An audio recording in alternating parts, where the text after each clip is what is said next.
नमस्कार, आप देख रहे हैं वॉइस ऑफ वॉरियर न्यूज़, जहां हम उठाते हैं आपकी आवाज़ सच के साथ। और मैं हूं आपका साथी अमन यादव आपके साथ। इस वक्त हम गुरुग्राम के साउथ सिटी सेकंड के सेक्टर 40 में मौजूद हैं। आपको दिखाएंगे मेरे पीछे आप जो चौथे और पाँचवें माले तक की जो इमारत देख रहे हैं, जो बिल्डिंग देख रहे हैं, ये पूरी तरीके से यहाँ के रेजिडेंशियल लोगों का कहना है कि सबसे पहले यहाँ पर इसमें कमर्शियल एक्टिविटी की जा रही है।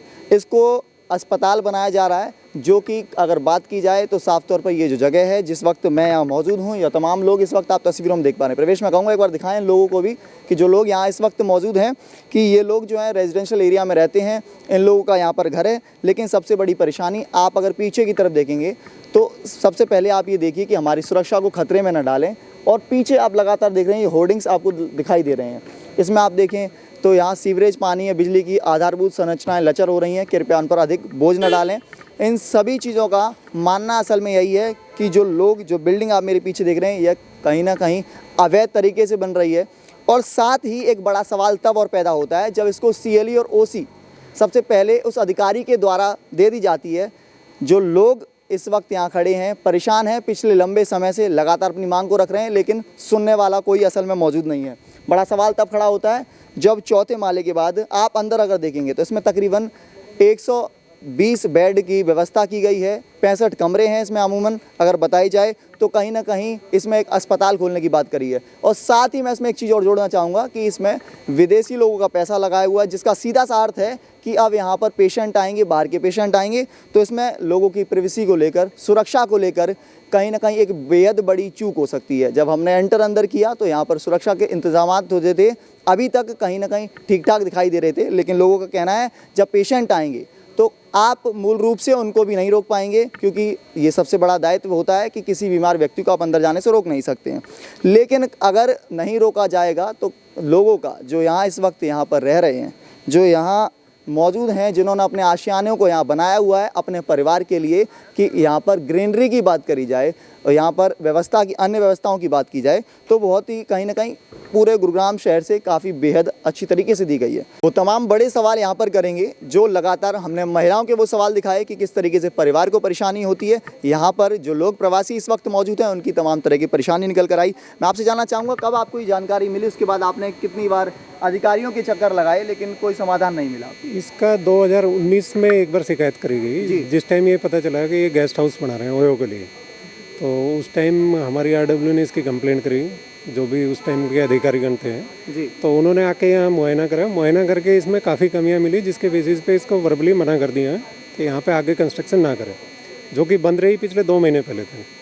अभी 2 महीने पहले इनने दोबारा कंस्ट्रक्शन स्टार्ट करी, तो हमें ये कहा गया कि रहने के लिए मकान बना रहे हैं। इसको एक PG के तौर पर बनाया, पहले ओयो गेस्ट हाउस बनाने की तैयारी थी। ओयो गेस्ट हाउस शुरू में इसका रेजिडेंशियल में लिया गया, नक्शे पास जो करवाए हैं। उसके बाद गेस्ट हाउस बनाने की कोशिश की गई, जिसको रोक दिया गया। और अभी 2 महीने पहले इन्होंने फिर काम शुरू किया, तो हमें ये सूचना मिली कि ये रहने के लिए बना रहे हैं, तो रहने के लिए हम नहीं रोक सकते किसी को। लेकिन अभी कुछ दिन पहले, करीबन 15 से 20 दिन पहले, इसके अंदर जब हॉस्पिटल के बेड और ये सारी चीज़ें यहाँ पे आ गई, जब इस चीज़ का खुलासा हुआ कि ये लोग तो इसका पर्पज़ ही दूसरा यूज़ कर रहे हैं इसका, और इनको अप्रूवल भी आसानी से मिलता चला गया। आप ये कह रहे हैं अप्रूवल भी इनका जुलाई के अंदर 26/6 में इनका CLU कर दिया गया है, जबकि मौके पे किसी तरीके की जांच नहीं करी है। अदरवाइज CLU अगर दे रहे हैं, मान लो कोई पॉलिसी बनाई है, तो कम से कम मौके पे चेक तो करें ना कि building as per bylaws बनी है नहीं बनी है जी। इसके अंदर आप लोगों को भी साफ दिखाई दे रहा है, 5वीं मंजिल पे भी काम शुरू हो गया है। पानी की 1 लाख लीटर की स्टोरेज इन लोगों ने कर रखी है। स्टील के अंदर बनाना शुरू कर दिया, जो कि सामने विजिबल दिख रहा है रोड पे खड़े होकर। आप सरकार से क्या मांग करते हैं इस वक्त? हम तो ये कह रहे हैं कि इसकी एक बार आके इंस्पेक्शन कराई जाए साइट की, और अगर इसने अवैध इसमें कंस्ट्रक्शन कर रखी है गलत तरीके से, तो इसका OC और जो नक्शे पास किए गए हैं वो कैंसिल किए जाएँ, और इसको किसी तरीके की ये कमर्शियल यूसेज की परमिशन ना दी जाए। जिस OC की अप्रूवल की आप बात कर रहे हैं जी, उसको किस तरीके से मिल गई? क्या आप कहना चाह रहे हैं कि अधिकारी जो है उसमें वो लिप्त हैं, या वो फाइल भी भ्रष्टाचार की भेंट चढ़ गई? हमें ऐसा लगता है, मतलब मैं किसी के बारे में कह नहीं सकता, लेकिन अधिकारी अगर मौन है तो कुछ ना कुछ उनकी सहमति रही है इसके अंदर। अगर मौके पे जांच करके इसका CLU की एप्लीकेशन आगे मूव की जाती, JE ने सही तरीके से अगर इंस्पेक्शन करी होती साइट की, तो मैं इस चीज़ की गारंटी लेता हूँ कि इसकी फाइल ही आगे नहीं जा सकती थी। क्योंकि जितने इस लोगों ने बिल्डिंग बायलॉज का उल्लंघन कर रखे है, उसके केसेस में आगे जा ही नहीं सकती थी फाइल। एक तरफ सारे नियम कानून ताक पे रखे और इसकी ये CLU दी गई है। जी। सर कितना लंबा समय हो गया इस चीज़ को लेकर, और साथ ही आप यहीं से प्रवासी हैं? हाँ जी, मैं यहाँ का रेजिडेंट हूँ, ब्लॉक का सेक्रेटरी हूँ RWA से। अभी क्या लग रहा है आपको, सरकार से मुख्य मांग आप लोगों की क्या है? हमारी मुख्य मांग यही है कि निवासियों का ध्यान में रखते हुए, और क्योंकि ये सोसाइटी 30 साल पुरानी है, इसका जो इंफ्रास्ट्रक्चर है वो इस स्थिति में नहीं है कि कोई भी इस तरह की बिल्डिंग को वो यहाँ पर सपोर्ट कर पाए।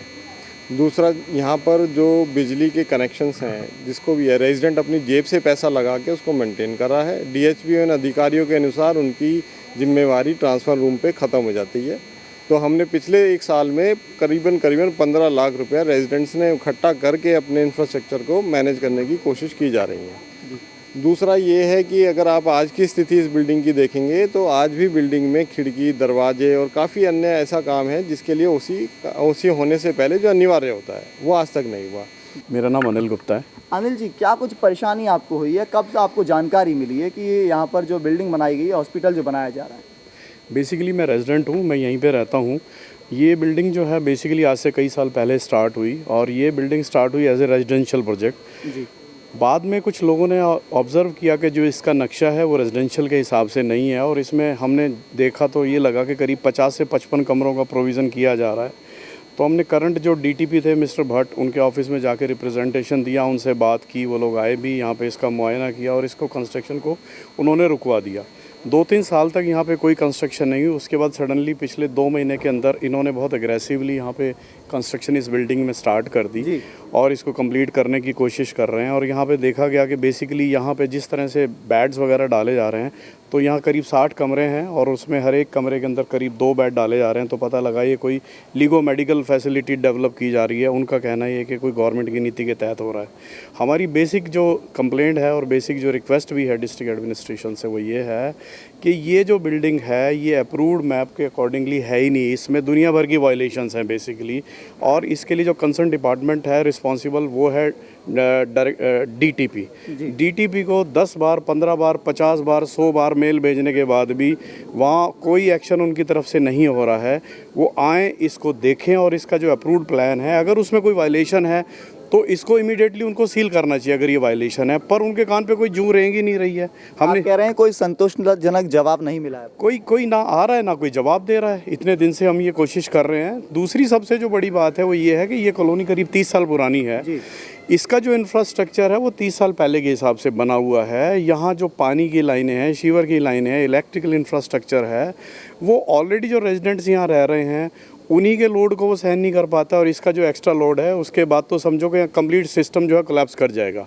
ना यहाँ पानी पीने को मिलना है क्योंकि 1 लाख लीटर की ये कैपेसिटी अपने पास इन्होंने खुद के लिए डेवलप की है। इसके बाद आप यहाँ इलेक्ट्रिकल का लोड अंदाज़ा लगाओ, 150 से 200 किलोवाट इलेक्ट्रिकल का लोड आने वाला है।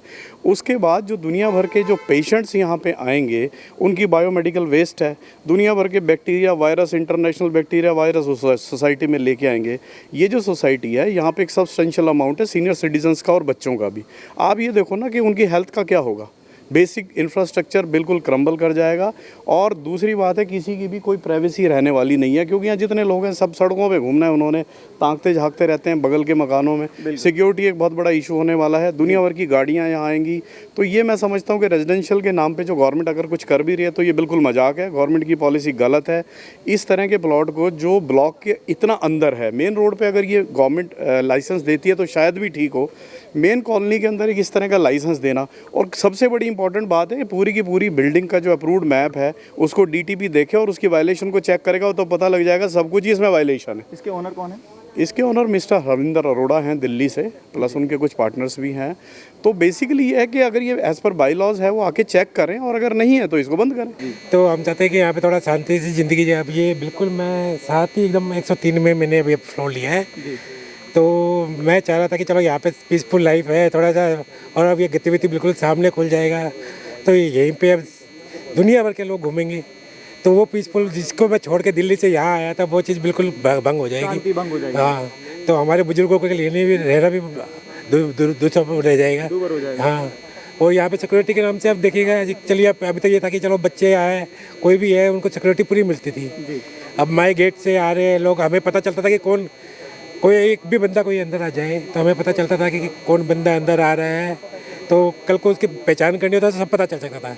अब इसके बाद कोई हमारे पास क्या रहेगा? हमें कोई सुरक्षा नहीं रहेगी, कोई शांति नहीं कोई रहेगी। शांति नहीं। हाँ जी, ये हमारी फाइट करीबन 4 साल से चल रही है इस विषय पे, और ये 2 साल बीच में बंद रही। अब इन्होंने स्टार्ट किया है, HCAH करके कोई वेलनेस सेंटर चलाते हैं, हॉस्पिटल टाइप, जिनका इनके साथ एसोसिएशन बताया जा रहा है। आधिकारिक तौर पे कोई कागज़ हमारे पास अभी नहीं आया है। आपने बताया कि तकरीबन 400 परिवारों ने 15 लाख रुपए इकट्ठा करके यहाँ पर मेंटेन किया हुआ है अपनी सोसाइटी को। हाँ जी, बिल्कुल सही कह रहे हैं आप। हमारे यहाँ पर इलेक्ट्रिकल फॉल्ट होता है, 4-4 फुट की यहाँ फ्लडिंग होती है जब बारिश होती है। 4 फुट फ्लडिंग का पानी हम रेजिडेंट ही निकालते हैं, अपना पंप अरेंज किया है इस साल। लोगों के घरों में पानी होता है, बिस्तर तैर रहे होते हैं, 10-10 दिन तक बेसमेंट से पानी निकलता है। इस तरह की परेशानी इस तरह की है, और जितनी बार फ्लडिंग होती है उतनी बार हमारे बिजली के तार उड़ जाते हैं, फिर उनको मेंटेन करते हैं। तो उसके अलावा पीछे ट्रांसफार्मर रूम की बहुत खस्ता हालत थी, पानी टपक रहा था, इक्विपमेंट्स की फ्यूज़ की जगह तार से DHBN ने उनको कनेक्ट किया होता। वो सारा पैसा हमने खुद ने अपनी जेब से लगा के हम इसको कर रहे हैं। इसकी अभी जो बिल्डिंग की कंजम्पशन अकेली ही करीबन 100 kVA के ऊपर जा रही है एक बिल्डिंग की। अब इस 100 kVA का कनेक्शन हमारे यहाँ पर एक बिल्डिंग को अगर आप गवर्नमेंट अप्रूव करती है, तो आप ये सोचिए कि इस यहाँ की कंजम्पशन का क्या होगा। क्या वो तार जो यहाँ पर डले हुए हैं, केबल लेइंग हुई थी यूनिटेक के टाइम पे 20 साल पहले, वो इस लोड को लेगी? 6 इंच का हमारा सीवर की लाइन है, 200 लोगों की हम एक बिल्डिंग की बात करते हैं। एक तरफ माननीय कोर्ट ये बोलता है कि S+4 को रोक दिया जाए क्योंकि बिल्डिंग का सोसाइटी का इंफ्रास्ट्रक्चर उसे झेल नहीं सकता। दूसरी तरफ एक ही बिल्डिंग अगले S+4 जो भी आ सकते हैं उससे ज़्यादा रेजिडेंट को एक केटर करने वाली है। तो वो जो सुप्रीम कोर्ट का ऑर्डर है एक तरह से अवेलना हो जाती है।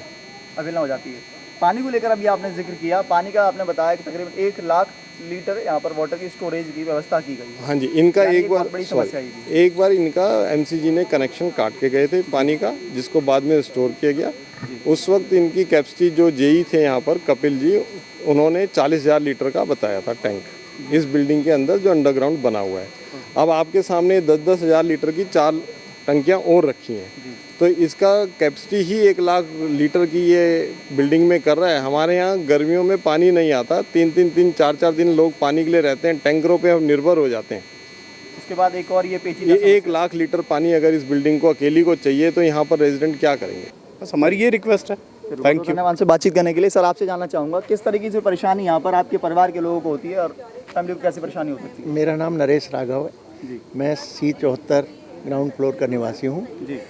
मैंने यहाँ पे देखा है कि C40 की जो बिल्डिंग है ना, एकदम इसने तो हमारा जीना बिल्कुल ही मतलब अस्त व्यस्त कर दिया है। हम लोग तो जब से हमने सुना कि मेडिको फैसिलिटी आई है, तो मेडिको फैसिलिटी एक्चुअल क्या था, जब कोरोना हुआ था, कोरोना के दौरान में एक फैसिलिटी गवर्नमेंट ने बनाई थी कि हमारी सुविधा के लिए, तो वहाँ पे किसी दौरान में कुछ भी कर सकते हैं। लेकिन अब क्या है कि इस दौरान में तो न तो कोरोना है ना कुछ है, और ये फैसिलिटी अभी लॉन्च की गई है।